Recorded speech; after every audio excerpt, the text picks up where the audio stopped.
So this is about stress can make you healthy. Since medical research discovered, and I'm going to start all over again. Okay, here we go. Since medical research discovered that stress makes us sick and is a major contributor to many long-term illnesses, such as diabetes and heart disease, therapists and health practitioners have been preaching the Bible of no stress. However, it isn't stress per se that's at issue, but how stress shows up in our lives. A number of years ago, scientists and practitioners distinguished between good and bad stress. I'm one of those practitioners, and it's still on some of my literature and courses. But what we've learned since then is that there is only one stress because we only each have a single stress response system. It's how we get stressed and what we do with it that makes a difference to our health and to our lives. I'm the kind of person who thrives on stress, and so are most of my clients. At first, when I realized how much stress was in my life, I tried to rid myself of it. I went to yoga and became a yoga teacher. I meditated and got certified in mindfulness meditation.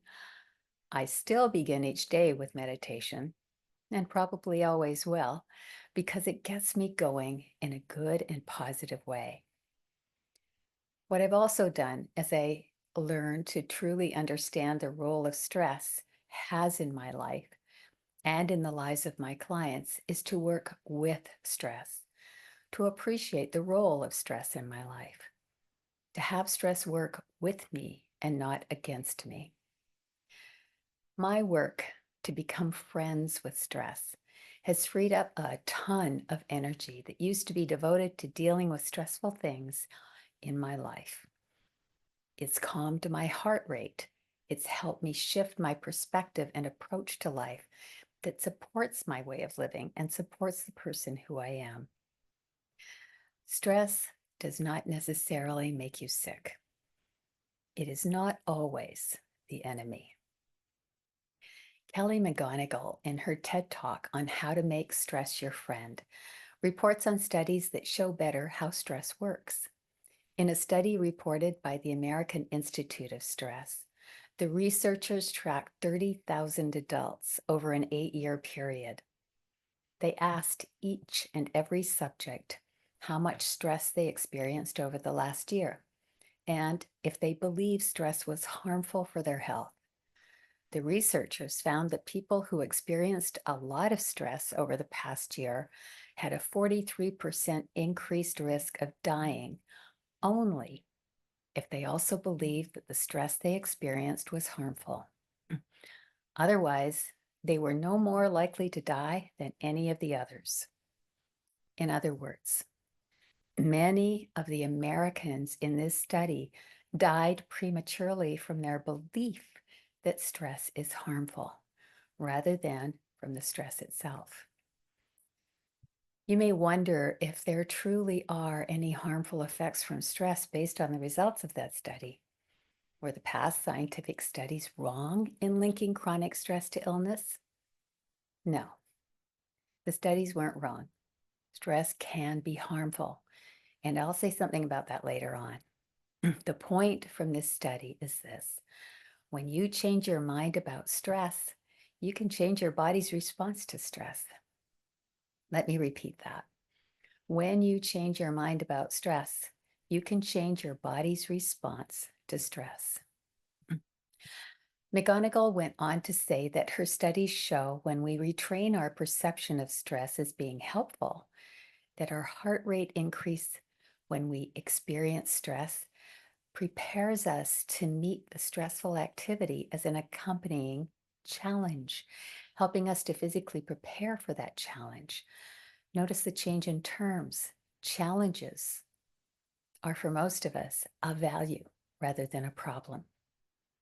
Physically, for those people who saw stress as an aid rather than a problem, actually showed a relaxation of their blood vessels instead of a restriction. Stress is a natural and essential response to a perceived danger. We need it and can't live without it. As I said previously, it's how we use stress, not what we use it for, or not that it shows up, but how we use stress and what we use it for. So I'm going to cut that out and I'm going to say it again.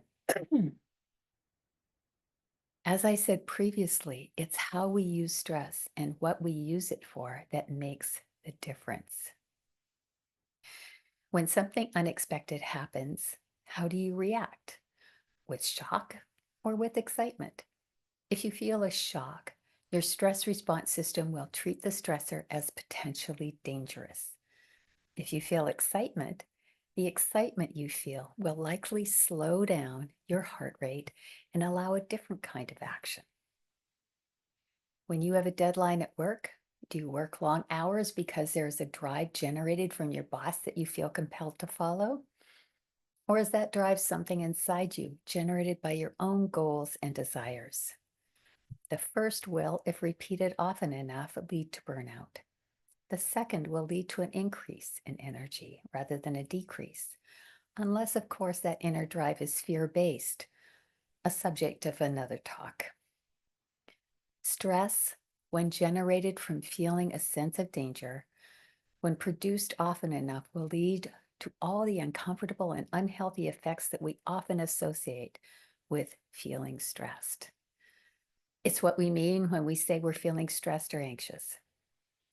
This kind of stress is controlled by our sympathetic system, sometimes referred to as our lizard brain.